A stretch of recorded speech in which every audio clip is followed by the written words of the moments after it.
বন্ধুরা, আজকে আমি তোমাদের জন্য একটি সুন্দর গল্প নিয়ে এসেছি। গল্পটির নাম হলো চোরের ভাই পুলিশ। তো তোমরা গল্পটি দেখতে থাকো। ইনি হলেন সুবর্ণপুর গ্রামের রামচরণ কালিদাস। তার জীবনটা ছোটবেলা থেকে খুব কষ্টেই কেটেছিল। এরপর তার জীবনে শ্যামাঙ্গিনী নামে এক সুন্দর অপরূপা নারীর আগমন ঘটে।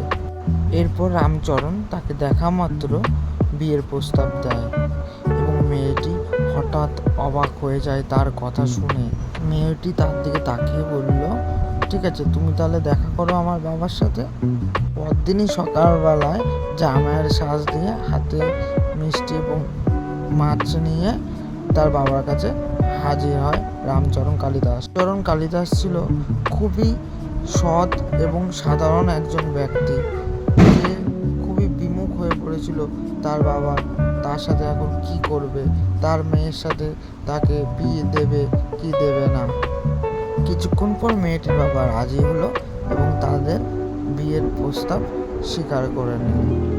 তাদেরকে খুব শীঘ্রই বিয়ে দেওয়া হবে এবং তারা খুব সুন্দর লাগলো।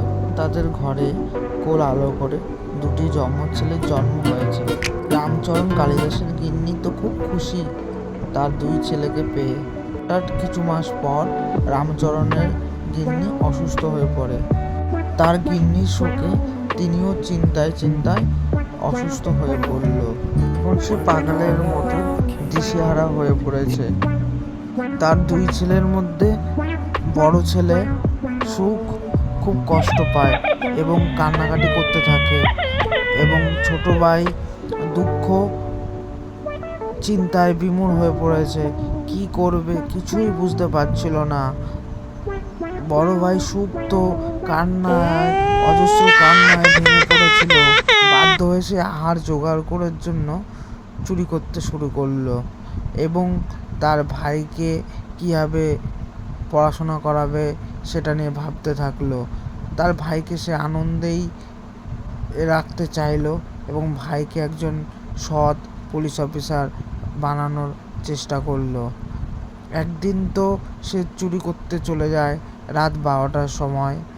সে প্রতিদিনের মতো সেই রাতেও অনেক বড় বাড়িতে চুরি করতে শুরু করলো এবং তা থেকে যা অবশিষ্ট ও অংশ পয়সা খাবার পড়ে থাকতো তা সে গরিব মানুষদের মধ্যে দিয়ে দেয় এবং জমিদার মোড়ল মশাই তো পুলিশকে সেটা কমপ্লেন করে এবং পুলিশ চোরটির পিছনে ধাওয়া করতে লাগে। কিন্তু সুখ জানতো না যে তার ভাই হলো সেই পুলিশ অফিসার যে তাকে সেদিন রাতে যেদিন দুঃখ চোরটির পিছনে ধাওয়া করতে লাগলো সেদিন দুঃখ বাধ্য হয়ে চোরটির পিছু যখন নিচ্ছিল তখন বাধ্য হয়ে গুলি করতে বাধ্য হয়েছিল। কেননা উপর মহল থেকে তার কাছে অর্ডার এসেছিল যে চোরটিকে যেভাবে হোক ধরতে হবে। কিন্তু দুঃখ জানতো না যে চোরটিই ছিল তার দাদা সুখ। শেষ পর্যন্ত দুঃখের হাতে সুখের মৃত্যু হলো। দুঃখ জানতে পারলো তার নিজের হাতে সে তার দাদাকে গুলি করে মেরেছে। সে এটাকে কিছুতেই মেনে নিতে পারছিল না। তো বন্ধুরা, বলো তো তোমরা এই গল্পটি থেকে কি শিখতে পেলে?